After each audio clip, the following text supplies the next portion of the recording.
آسان نہیں۔ اللہ والوں کا دنیا سے چلے جانا، لیکن ایسے اللہ والے جو لوگوں کے دلوں کی صفائی کرتے ہوں، تطہیر کرتے ہوں اور اللہ سے ملاتے ہوں، اور وہ بھی گنے چنے چند ہوں، اس پر کیا کہا جا سکتا ہے سوائے آنسوؤں کے۔ بہرحال مفتی عبدالمنعم فائز صاحب نے حضرت کی مختار الامہ پیر مختار الدین صاحب رحمہ اللہ کے حالات زندگی پر خاصا مطالعہ کیا ہے، وہ چند گوشوں کو تازہ کریں گے۔ مفتی صاحب کیا کہیں گے؟ بسم اللہ الرحمن الرحیم۔ جو بات آپ نے کہی اور حدیث شریف میں حضور صلی اللہ علیہ وسلم کا بھی یہی فرمان ہے کہ اللہ تعالیٰ جو علم کو اٹھائے گا تو وہ علم جو ہے وہ کسی اور طرح سے نہیں اٹھے گا، وہ علماء کے دنیا سے رخصت ہونے سے اٹھے گا، اور خصوصاً ایسے علماء جو اپنی زندگی میں اس علم کا پرتاؤ ہوں۔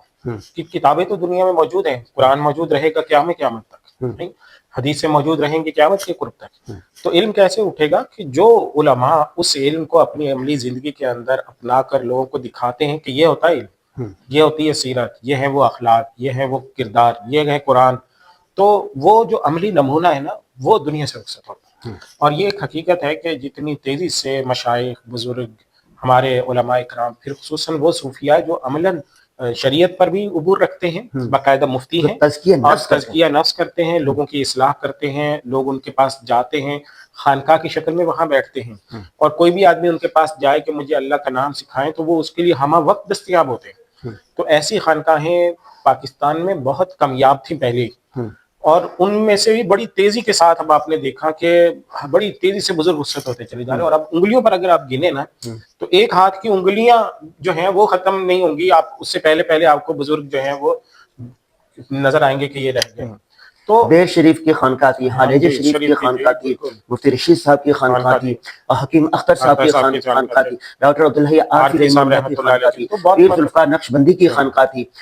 اور اب یہ کربوغا شریف والی اس دور میں دیکھیں بچپن سے ہی ہم نام سنتے تھے کربوغا شریف کا، اور اس وقت سے ہی بڑی گمنامی میں وقت گزارا۔ سب سے بڑی چیز جو حضرت پیر مختار الدین شاہ صاحب رحمۃ اللہ علیہ کی تھی کہ انہوں نے بہت گمنامی میں اپنے آپ کو مٹا کے رکھا، شہرت سے بہت دور رہے، اپنا نام کہیں پر نہیں آنے دیا، اور وہاں پہ بیٹھے رہے اور جنگل میں منگل کر دیا۔ اب آپ تصور کر سکتے ہیں کہ کوہاٹ اور اس کا اتنا دور کا ایک قصبہ، کوہاٹ، پھر ہنگو میں دیہات کربوغا، پھر کربوغا سے بھی آگے ایک گاؤں میں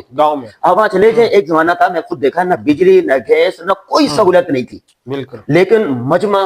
ہزاروں نہیں لاکھوں کا، اور رمضان المبارک کا 40 دن یا آخری عشرہ لاکھوں کی تعداد میں پاکستانی بیرون ممالک سے بھی لوگ آتے تھے۔ ہاں، وہ حضرت مولانا زکریا رحمۃ اللہ علیہ نے لکھا ہے نا کہ جو ہمارے بزرگ ہیں، خصوصاً خود مولانا زکریا رحمۃ اللہ علیہ، شیخ الحدیث حضرت مولانا زکریا رحمۃ اللہ علیہ کے ساتھ بھی یہ ہوا کہ جو آخری سال تھے اس میں ان کی طرف اتنا لوگوں کا رجوع تھا، لاکھوں کا مجمع ایک رمضان میں ایک ایونٹ پہ ان کے ساتھ جمع ہوتا تھا۔ تو آپ حضرت کا بھی یہ دیکھیں کہ جو آخری چند سالوں کے جو رمضان ہے ان میں جو مجمع ہوتا تھا ان گنت ہوتا تھا، مطلب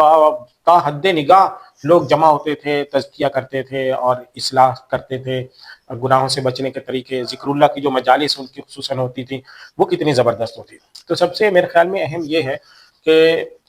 ہر شخص نے دنیا سے جانا ہے، اور ہر شخص یہ کوشش کرتا ہے کہ میں دنیا میں بہترین اپنی کارکردگی دکھا کر جاؤں۔ تو ایسے بزرگوں کی زندگی سے ہمیں ایک بڑا عملی سبق ملتا ہے کہ ایسے بزرگ جب دنیا سے جاتے ہیں تو اپنے پیچھے ایک صدقہ جاریہ کی پوری ایک لائن چھوڑ کے جاتے ہیں، جو حدیث شریف میں آیا نا کہ صدقہ جاریہ جو ہے وہ یا تو علم ہے جس سے فائدہ اٹھایا جا رہا ہے، یا آپ کی اولاد ہے جس سے جو آگے آپ کی لیگیسی کو لے کر چل رہی ہے اور نیک کام کر رہی ہے، یا پھر آپ نے کوئی جو صدقہ ہے کوئی ایسا رفاہی کام بنا دیا اور اس سے لوگ فائدہ اٹھا رہے ہیں۔ تو ایسے لوگوں نے اب حضرت حکیم صاحب کا دیکھیں، بلا شبہ صرف جامعۃ الرشید کے ہزاروں کی تعداد میں طلبہ ہوں گے، فضلاء ہوں گے جو حضرت سے بیعت ہے نا، یعنی یہ جو حضرت کے سلسلے سے بیعت ہوئے ہیں، اور کتنی بڑی تعداد میں پھر ان کے جو خلفاء ہیں ان کی ایک بہت بڑی تعداد تھی۔ تو یہ جو ہزاروں کی تعداد میں ان سے وابستہ لوگ رہے، جنہوں نے ان سے تزکیہ سیکھا، اصلاح نفس سیکھی، ذکر اللہ سیکھا، اللہ کے سے لو لگانا سیکھا۔ ایک بات ہے، پاکستان میں بر صغیر میں بھی دیکھ لیں، انڈیا میں، بنگلہ دیش میں، پوری دنیا میں بہت سارے اللہ والے تو ہیں، لیکن ان کی خانقاہیں ایکٹیو نہیں ہیں۔ بہت سارے بزرگ ہیں، خود تو اللہ والے ہیں لیکن ایکٹیو نہیں ہیں، یعنی ان کی مصروفیات جو ہیں وہ